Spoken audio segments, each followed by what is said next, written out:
So here we are, episode 4. I'm sitting in my truck and record here.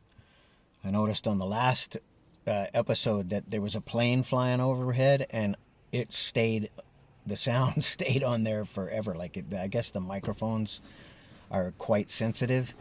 I need to really work on the tech part of this for my own sake, if not for your guys' sake. The noise just really bothers me. And the same when I'm listening to me sing, it's peaking and it's getting distorted so I gotta get that technical stuff figured out. And get my voice figured out. Like, my voice isn't what it used to be back in the day. I could sing all night and still have a clear voice. Now, if I do 5 or 6 takes of one song, my voice is feeling it, right? So part of that might just be working it back up, but a lot of it is, I think I coached soccer, softball, and baseball for about 25 years, all of them combined. I had 4 kids, and all of those kids, I coached every single one of them in soccer and or baseball or fast pitch. And I don't, you know what? I yell. My voice naturally I can project quite well, but especially in baseball, I felt sometimes I was in a competition against the other bench. Not just baseball, fast pitch even more. Like the girls' fast pitch, a lot of competition coming from the benches. Girls got all their cheers and stuff. It's a gas. I learned a lot about life there. Anyway, and I mean, I'm hoping some of those girls I coached will get to listen to this, because I never really shared much about who I was with those people, not just them. Like, I coached my oldest boy. I coached him from the time he was 6 till he graduated, in soccer and baseball, and softball before baseball. And you know met a lot of kids and kids' parents, which are my age and some younger, maybe even a few older. And I think, my hope is I can get all these people that I touch to get in on this, my story. I don't know. I don't want to be egotistical about it. I just think it's a really interesting story. Plus, my whole drive is to get people thinking, and so I will present questions, and I'll even present answers. And I really try to encourage thinking out of the box and critical thinking, and looking at stuff that we say we believe, and stuff like that. So here we are, episode 4. In the last episode, I talked about when I was 16 and getting high on hash after not using any drugs for about 3 years. And and that experience was kind of like taking LSD for me. Now, I still haven't gotten to the details of the first time I took LSD. I did to the last time I took LSD. I was going to talk about one of the times where I took LSD when I was 12 years old. The thing is I don't want to glamorize the use of LSD. It's I believe that for me, God used it in my life, and when I say God, I'm talking about the biblical God, the Creator God, and Jesus. So the Trinity God. So that's to be clear. I feel like all of the stuff that happened in my life, and really I think in everybody's life, led to me where I am today. And some of that would be good and some of that would be bad. So anyway, I want to go back to this story in California. Okay, so when I was 11, I left my home in Birmingham, Alabama. I dropped out of school in grade 6, and there's a story there of how I got to California, I will get to that story, but that's not this story in particular. Once in California, I was with a fellow who was 21 years old, and we hitchhiked up and down the coast of California from, well, we flew into Los Angeles. So we flew into Los Angeles, and we had friends in Newport Beach, so south of Los Angeles. We went down and stayed with them in Newport Beach for a couple of weeks. Anyway, I can't really remember. Everything's a blur as far as time is concerned. There was no time constraints on us. We were just living free. So it was in January when we flew out to LA from Birmingham, just the two of us, and hitchhiked up and down the coast. After we left Newport, we went up to San Francisco. We had friends in San Francisco. We had friends in Los Angeles area, friends in San Francisco, friends in San Diego, which I think we actually did go down. Yeah, we did. We went down to San Diego at one point. That's where I met, on that trip down to San Diego, that's where I met Peter, who actually lives in Qualicum now. I'm not going to use last names. In fact, after the last podcast that I did, I had somebody request that I not use their name, so I apologize for that. And I'm gonna either I'll use pseudonyms, somebody else's name, or maybe just letters, like just the first letter of their first name. That might be too revealing even, so I'll have to decide as I go how I'm going to deal with that. That's one thing. Another thing that's interesting is a couple of people have contacted me through Messenger, Facebook Messenger, and they have asked me a few questions about my life and my experience, and some of the stuff I said about the Bible, like wanting clarification on that stuff. I'm open to doing that. In fact, I love dialogue. I mean, the only reason I'm on any kind of social media is to try and get a dialogue. And sometimes that dialogue seems like conflict. For me, it's not so much conflict. It's an opportunity again to get people to dialogue, to start using their brains, start thinking more, asking questions and answering questions. And me too, like, to take people's challenges. It's important. It's an important part of growth. And I think that's something that we as a culture really need to look at. Okay, back to the story. From LA, we went to San Francisco, went to a lot of concerts. Like, we basically followed the Grateful Dead. So I saw the Grateful Dead during that, from January to end of June or whatever it was, while I was in California before we hitchhiked up to Seattle and met my folks there. I'm sure I took acid over a dozen times in that period of time. I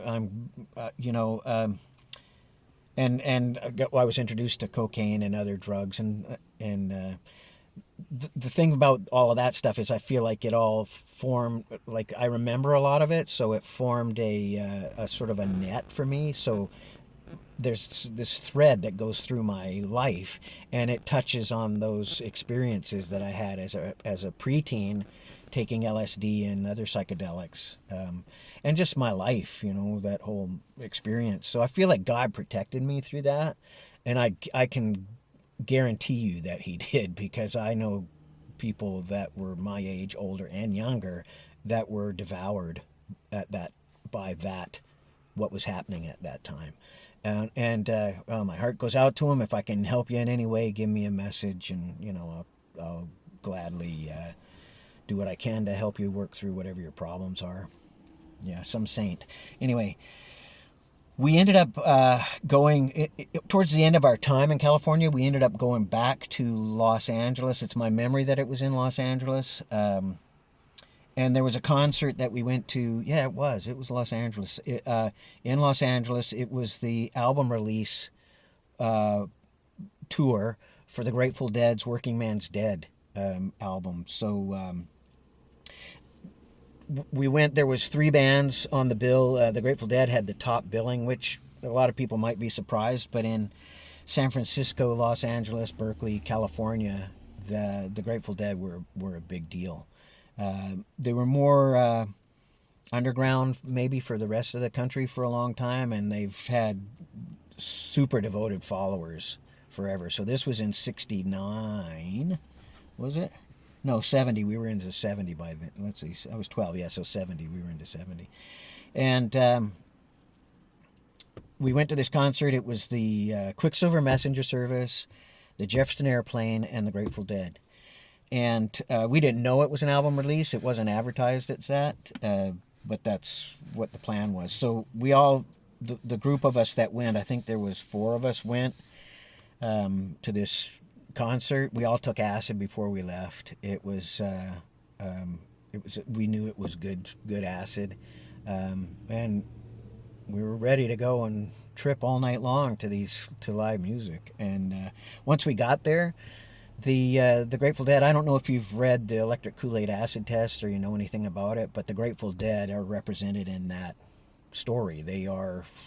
That's their story, right? So they were there with shopping bags. There was people walking around with shopping bags that were like, I wouldn't say full. They were probably, I don't know, 8 inches of acid in the bottom of each of these paper shopping bags.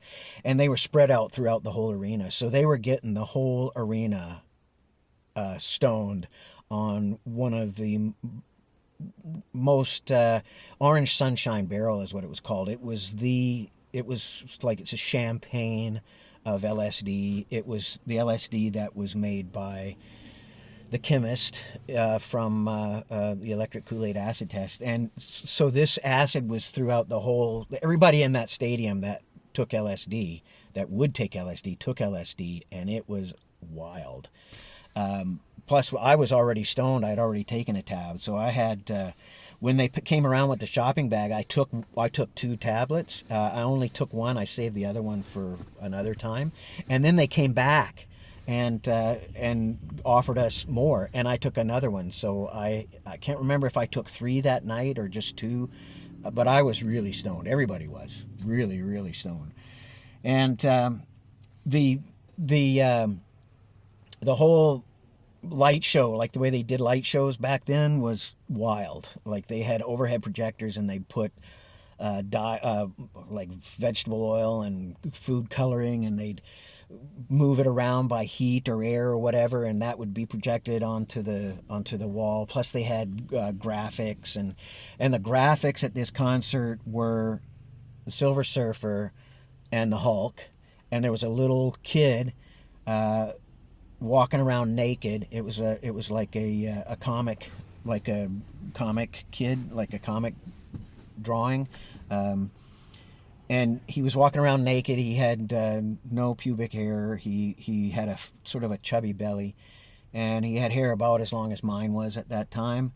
And then there was a number of other graphic representations of this kid as he grew up into a man, and as a man, and as a full-grown man, he was tortured. He was mentally tortured, like emotionally racked with pain, and that pain was radiating out of him in this character. So it was outrageous, and I was right in the front of the stage when we first started. I was up in the front, within the first 3 to 5 rows from the front of the stage, but off to the right-hand side.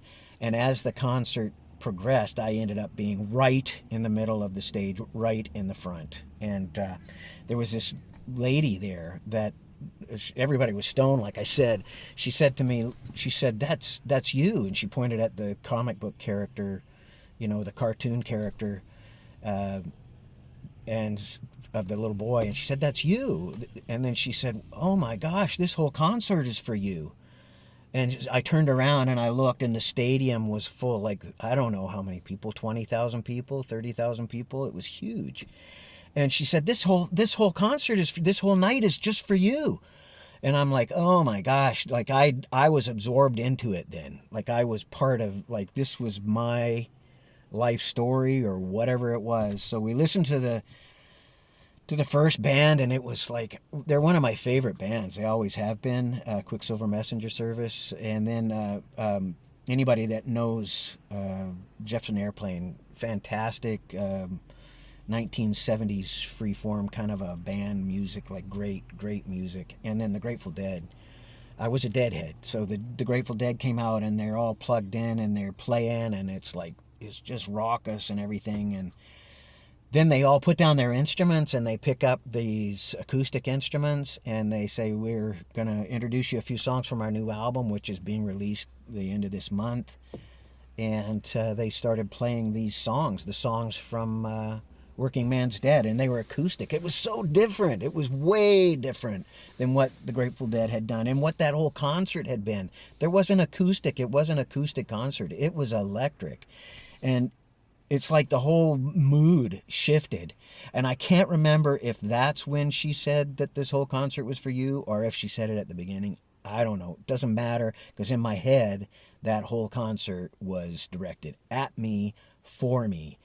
Now, I want to jump back ahead to that story in my living room when I was 13, when I was turning 13. That album, Working Man's Dead, was playing on our record player. We had one of those record players with the arm, and so you could stack up and put album records on, and then one would fall, and you put the arm over. Well, if you didn't have any records and you left the arm, it would just keep playing the one side over and over and over again. So we listened to that one side, that the I don't remember which one it was, over and over and over again for, I don't know, at least 3 times, I would say. And that sort of directed me. I went back to that trip where the concert was for me, and it directed me. And that's why I thought I was God, and that's why I thought I realized I wasn't God.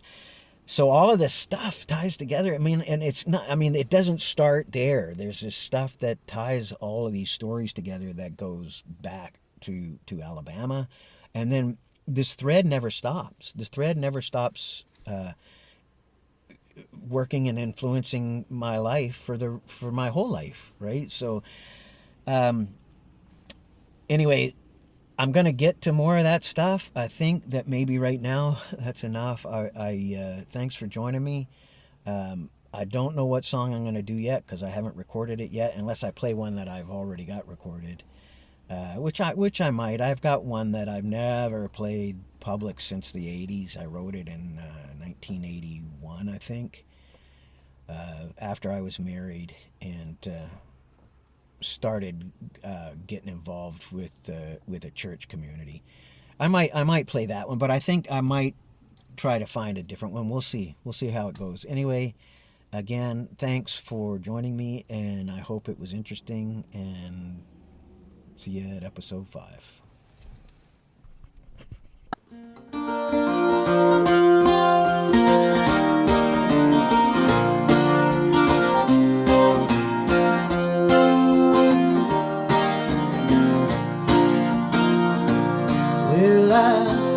Got so much I'm dying to tell you, but you can't bear to hear me now.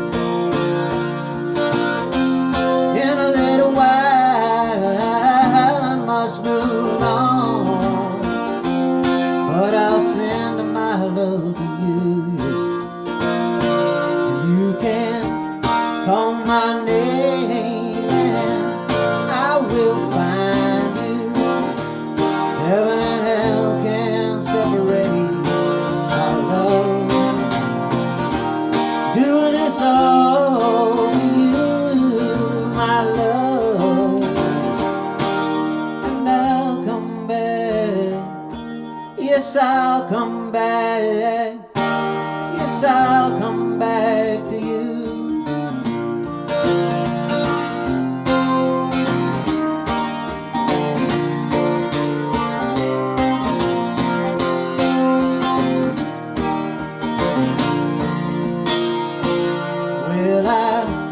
Got so much I'm dying to tell you,